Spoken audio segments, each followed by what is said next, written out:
Here's how we can make a group chat on the iPhone. Let me get started and show you how it works. If you're new here, definitely become part of our community so you don't miss anything important. The first step is to open up the Messages app and click on the New Message button.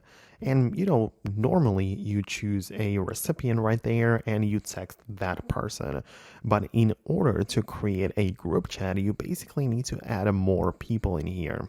So I would just start adding options like that, right? So I can look some people in here, add one person, but then I just keep on going, right? And for example, add someone else. And then I just can add as many people as I want, really.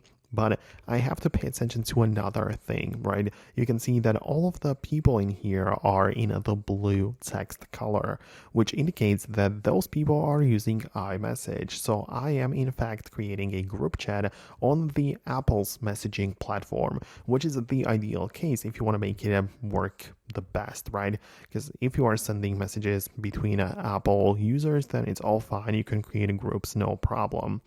But if I add another person in here, which is going to be like in the green text message bubble, then it's basically a little bit of a problem because then it's not really a group chat anymore. And as you can see, it turns into a text message, which basically gets sent to every single person separately. So that is the distinction, right? The group chats work with iMessage only, and in here it's a bit of a problem. So that's how it works. You can see that this is a distinction, iMessage group chats and the regular SMS messages. So I hope it makes sense. I really hope that I was able to explain it.